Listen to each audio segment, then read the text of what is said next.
Welcome to another episode of The Nail Code. I'm Adia, your online nail educator.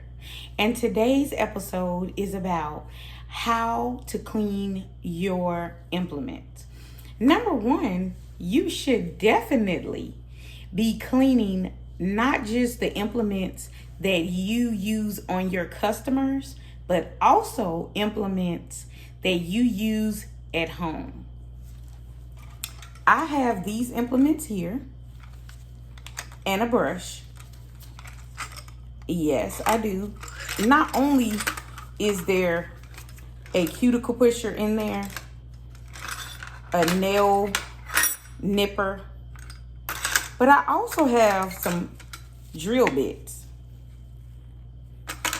because you need to clean those as well. Okay?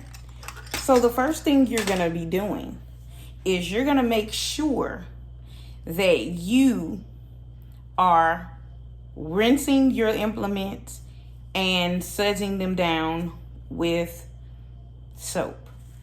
Let's start.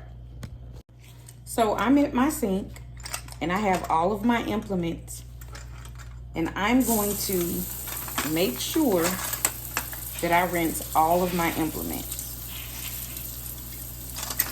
Every last one of them.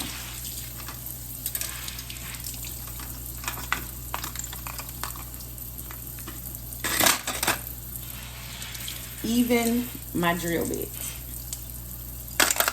The next thing I do is I'm gonna wet my brush and get me some you can use hand soap or dish soap, it doesn't matter. And I'm gonna lather that up, okay?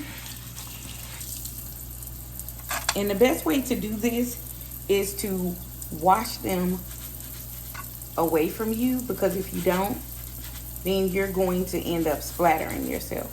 But do you see how I am washing the handle and the portion that is going to be used on the customer or even on yourself?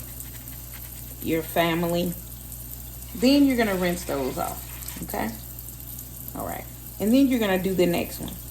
Now what I'm gonna do as well with this one that I just did, I have my Ultrasonic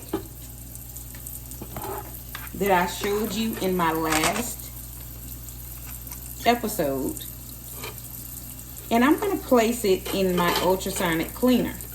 When I do that, and your drill bits can go in here, then I'm able to take the cleansing, or I would say the disinfecting, to another level, okay? You can also use Clorox and water to soak your implements in at home if you do not have a way of getting barbicide, or if you've not gone to buy barbicide before, and then put them in the ultrasonic machine, okay?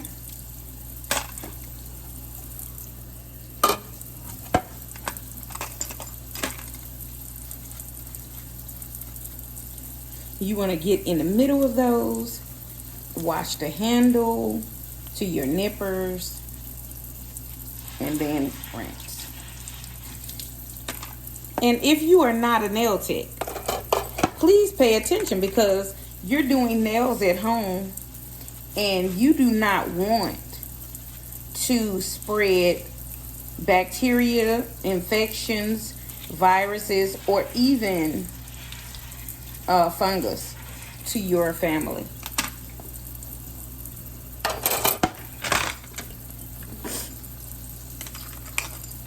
The same with your drill bits. You're going to brush them clean all over.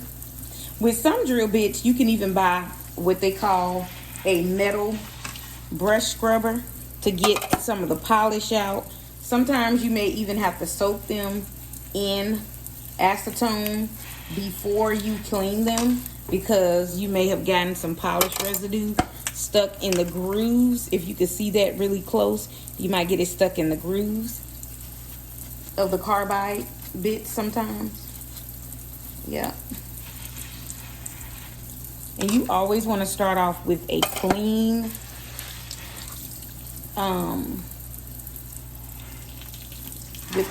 implements whenever you're doing any clipping at home or for your customer.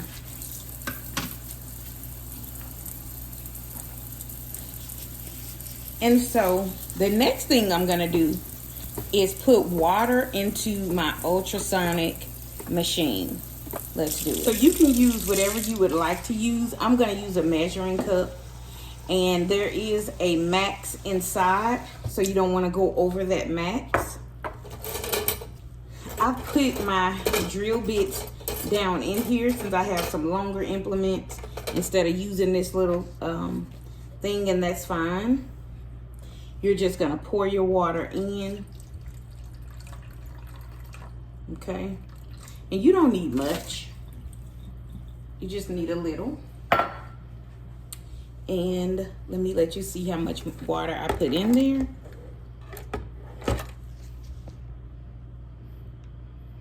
Let me see if you can see that. Yep. That's how much water is in the machine. Yep. And so now you can turn it on and set it for whatever time you want it to be on.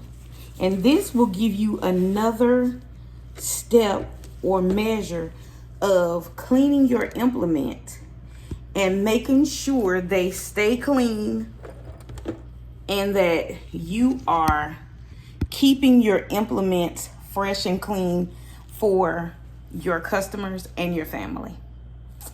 Make sure you take care of your implements, because it will prevent you from having itchy feet or feet that have funguses. So now you have allowed the ultrasonic machine to thoroughly clean your implement. And once you take a look at this, when you lift this out, you can put it into the hang on, I'm having a hard time getting it out. There we go. You can put it into the sink and kind of rinse them and then dry them thoroughly, right? Look at how cloudy the water is. So it had to take off something from your implements and clean them. And just basically, it's stripping through to another level of disinfecting. Can you see that? That water is cloudy. So I'm going to pour that out and soap up this machine, rinse it out good, and dry it. And then from that point, you need to make sure that you are drying your implements thoroughly. And I like to let them sit overnight wrapped up so that they can dry really good. Hello, and thank you for watching another episode of The Nail Code.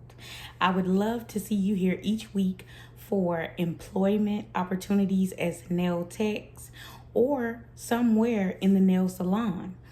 Also, story time, product reviews, and nail education. Soon to come will be courses on things like 3 ways nail techs make mistakes and how you can avoid them. And then also how to start a business course and continuing education courses as well for nail techs in Georgia. I look forward to seeing you here again. Make sure you like, subscribe, and hit the notification bell so you can be notified when I post another video. It's been my pleasure.